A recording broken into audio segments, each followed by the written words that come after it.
মাত্র চেঞ্জিং সেন্টেন্সের ক্ষেত্রে মাত্র 5টা রুলস দিয়ে তুমি অ্যাসার্টিভ টু ইন্টারগেটিভ যে কোনো ধরনের অ্যাসার্টিভ টু ইন্টারগেটিভ তোমার পরীক্ষাতে আসলেই তুমি লিখতে পারবা। এবার আমি এটা তোমাকে প্রমাণ সহ দেখাবো, মাত্র 5টা রুলস, এর বেশি লাগবে না। দুনিয়ার যে কোনো অ্যাসার্টিভ টু ইন্টারগেটিভ আছে, দেখো তোমরা মাত্র 5টা রুলস। প্রথমে হচ্ছে আমরা এগুলো স্কিপ করি, এগুলো কি আছে, অ্যাসার্টিভ কাকে বলে, ইন্টারগেটিভ কাকে বলে, এটা স্কিপ করি। প্রথমেই দেখো এই সবগুলা জিনিস আমি একসাথে দিয়ে দিচ্ছি। আমি একসাথে প্রথমে দেখাবো না, আমি এটা দেখাবো সবার শেষে। আগে আমি আলাদা আলাদা ভাবে তোমাদেরকে দেখাই দিতেছি। প্রথমটাই দেখো, যে জিনিসটা আমাদেরকে খুব মনোযোগ সহকারে দেখতে হবে, অ্যাসার্টিভ সেন্টেন্সটা যদি অ্যাফার্মেটিভ হয়। অ্যাফার্মেটিভ কি? অ্যাফার্মেটিভ মানে হচ্ছে নট বা নেগেটিভ কোনো শব্দ থাকবে না। অ্যাফার্মেটিভ হলে আমরা অক্সিলারি ভার্ব এবং অক্সিলারি ভার্ব যদি থাকে সেই ক্ষেত্রে আমরা কি করব। দেখো প্রথমত হচ্ছে এটা অ্যাফার্মেটিভ, এর মানে আমার ইন্টারগেটিভে একটা নেগেটিভ করতে হবে এটাকে। তাহলে নেগেটিভের জন্য আমি নর্মালি কি আনি, নো অথবা নট, বা নো অথবা নট, এগুলো ইউজ করি। এরপর হচ্ছে যদি অক্সিলারি ভার্ব থাকে সেই ক্ষেত্রে আমি কি করব, দেখো এখানে অক্সিলারি ভার্ব থাকলে প্রথমেই আমি সেই অক্সিলারি ভার্বটা প্রথমে বসাই দিব। প্রথমেই আমি সেই অক্সিলারি ভার্বটা বসাই দিব। এরপর আমি একটা নো নট নট বসাবো। কেন বসাবো? কারণ আমার এই বাক্যটা অ্যাফার্মেটিভ, সুতরাং এখানে নট বসাতে হবে। তাহলে এরপর আমি সাবজেক্ট বসাবো, এরপর আমি এক্সটেনশন বসাবো। এখন তোমাদেরকে এটা আমি এক্সাম্পল সহ দিয়ে দিচ্ছি। যদি সেটা অ্যাফার্মেটিভ না থাকা নেগেটিভ থাকে সেই ক্ষেত্রে আমরা এখানে কি আর নো বা নট আনতে পারবো না? এই জায়গায় আমরা কোনো নো বা নট আনবো না। সেই ক্ষেত্রে আমাদের কি করতে হবে, অক্সিলারি ভার্বটা আগের মতোই প্রথমে বসাই দিব, কোনো কথা নাই। এরপরে ওই যে নো নোটের জায়গায় নো নোট না লিখে আমরা পরবর্তীতে সাবজেক্টে চলে যাব এবং পরে আমরা এক্সটেনশন লিখে ফেলবো। এবং খুবই মনোযোগ সহকারে তোমাদের যে জিনিসটা দেখতে হবে, ইন্টারগেটিভ সেন্টেন্সে অবশ্যই তোমাদেরকে কোয়েশ্চন মার্ক ইউজ করতে হবে, অবশ্যই ইউজ করতে হবে। আর না হয় দেখবো পরীক্ষাতে তুমি দিয়ে আসছো সবকিছু ঠিকঠাক, কিন্তু দিন শেষে তোমার রেজাল্ট কিন্তু আসতেছে না। এবার আসো আমি তোমাদেরকে প্রমাণ সহ দেখাই, দেখো কিভাবে আসবে। A man should learn to live in peace. দেখো তো প্রথমেই হচ্ছে শুড, একটা মডাল অক্সিলারি ভার্ব আছে। এই পুরো বাক্যটা কিন্তু অ্যাফার্মেটিভ, এখানে কোনো নেগেটিভ শব্দ নাই। সুতরাং আমরা প্রথমেই কি করব, অক্সিলারি ভার্বটা নিয়ে আসবো। তাহলে শুডের অক্সিলারি ভার্বটা কি, শুডই তো, ঠিক কি না? তাহলে আমি শুডের জায়গায় শুড লিখলাম। এরপর এখানে কোনো নট আছে নাই, মানে অ্যাফার্মেটিভ বাক্য, এর মানে আমাকে এটা নেগেটিভ করতে হবে। কি দিয়ে নেগেটিভ করব, নট ইউজ করে। তাহলে শুডন্ট লিখলাম, ঠিক আছে, শুড নটকে আমি একসাথে শুডন্ট বলতে পারি।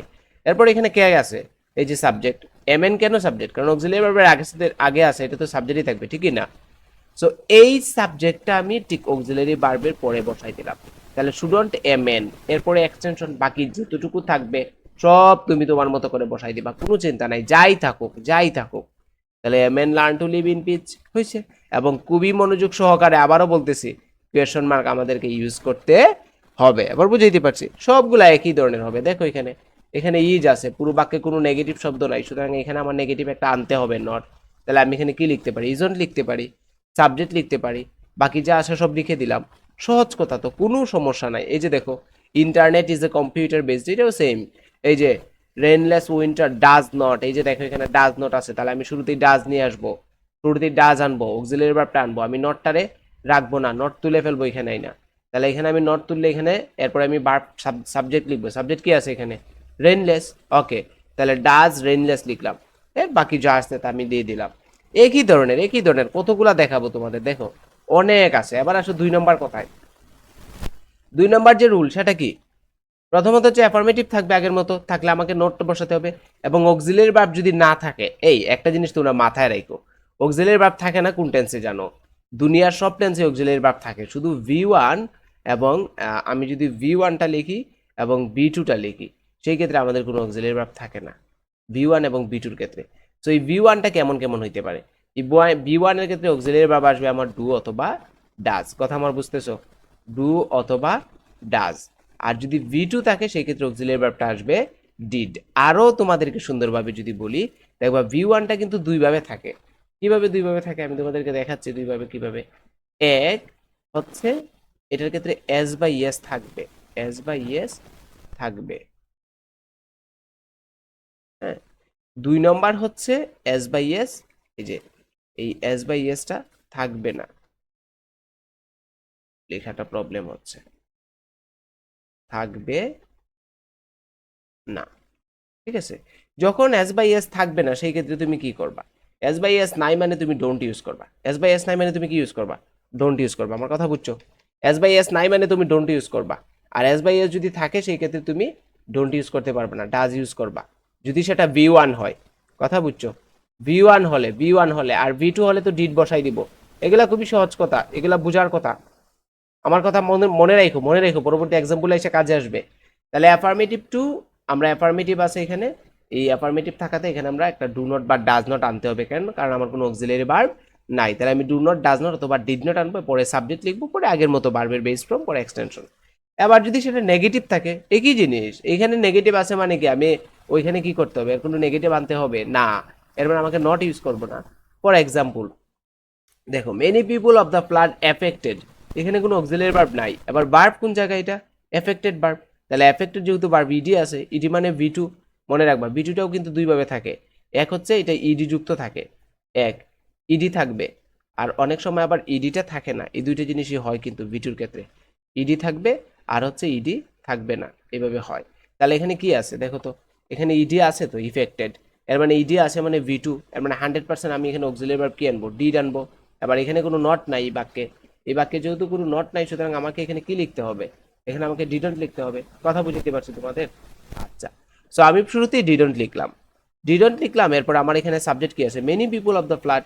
বার্বের আগে যতটুকু অংশ আছে, যে এফেক্টেড বার্ব, তাহলে বার্বের আগে যতটুকু আছে পুরোটাই তো সাবজেক্ট, পুরো সাবজেক্টটা লিখলাম, এরপরে বার্বটা লিখলাম। এখানে একটা ভুল হয়েছে, এখানে এফেক্টেড হবে না, এখানে এফেক্ট হবে, কারণ ডু ডাজ ডিড এর পরে বার্বের বেস ফ্রম বসে, মাথায় রেখো। ডু ডাজ ডিড এর পরে বার্বের বেস ফ্রম বসে, এর মানে didn't many people of the flood affected হবে না, এফেক্ট হবে এরিয়া বিকেম হোমলেস। কথা বুঝতে পারছো?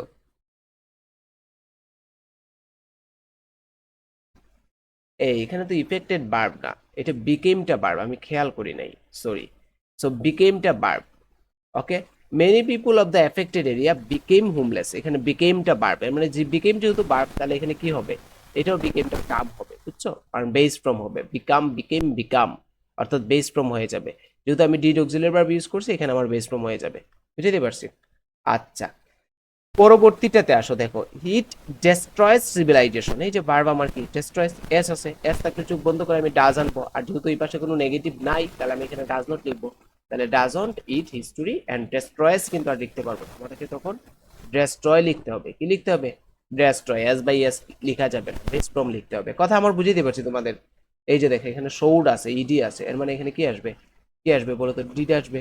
হ্যাঁ, এটা একটু ডিফারেন্টলি করছে, তুমি তোমার আগের মতোই করবা, কোনো প্রবলেম নাই। এবার দেখো এখানে বার্ব কি আছে বলো তো এটাতে? এনজয় না বার্ব? এবার এনজয় বার্ব থাকলে কি আছে? এখানে এস বাই এসও নাই, ইডিও নাই, তাহলে কি আসবে? ডোন্ট আসবে। ডোন্ট আসবে তো, কারণ এখানে কোনো নট নাই, তাহলে ডু নট আসবে।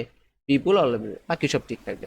কথা বুঝতে পারছি? এই যে এখানে ক্যান নট আছে, তাহলে এখানে ক্যান দিয়ে শুরু করবা, নট আছে যেহেতু আমরা ক্যানটা তুলে ফেলবো, ক্যান নট। এখানে দেখো যা আসে, এই যে রিফ্লেক্স আছে, এস আছে, এর মানে ডাস দিয়ে শুরু করবা। এখানে ইডি আছে পাস্ট, এখানে ডিড দিয়ে শুরু করবা।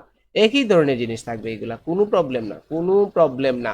এই যে পরটা তো ইডি আছে, সবই পারবা। হ্যাঁ, এখানে আমি ছোট করে তোমাদের একটা জিনিস দেখাই। দেখো, অনেক সময় অ্যাফার্মেটিভ কিন্তু শুধু নট দিয়ে থাকবে না, তোমরা টেকুয়েশনও দেখো নাই ইন্টার এসএসসিতে থাকতে। টেকুয়েশনের ক্ষেত্রে কি লিটল, ফিউ, এই যে এরকম স্যালডম, কার্সলি কিছু শব্দ আছে যেগুলো দ্বারা নেগেটিভ বোঝায়, এবং এগুলা নেগেটিভ যেহেতু বোঝায়, সুতরাং আমার এখানে অক্সিলারি ভার্বের সাথে আর কোনো নট আনবো না, বুঝছো? এটা নো নটের মতোই কাজ করে। অথবা এখানে নটও আছে, তো ওই যে বুঝাই যায় আর কি। বুঝতে পারছো? আচ্ছা, রুল 3-এ আসো, খুবই সহজ, খুবই সহজ। দেখবা এভরিবডি থাকবে, এই যে বডি যুক্ত অনেকগুলো আছে না, বডি যুক্ত, যেমন এভরিবডি, এভরি ওয়ান, এই যে এই জিনিসগুলা, অথবা ওয়ান যুক্ত যেগুলা, বডি এবং ওয়ান, এই দুইটা জিনিস। তাহলে everybody, everyone, nobody, no one, অনেক কিছুই থাকে।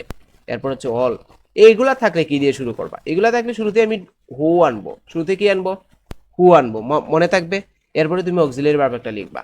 অক্সিলারি ভার্ব এখানে টেন্স অনুসারে, যদি কোনো অক্সিলারি ভার্ব এখানে না থাকে, সেই ক্ষেত্রে আমি ডু অথবা ডাজ অথবা ডিড আনবো।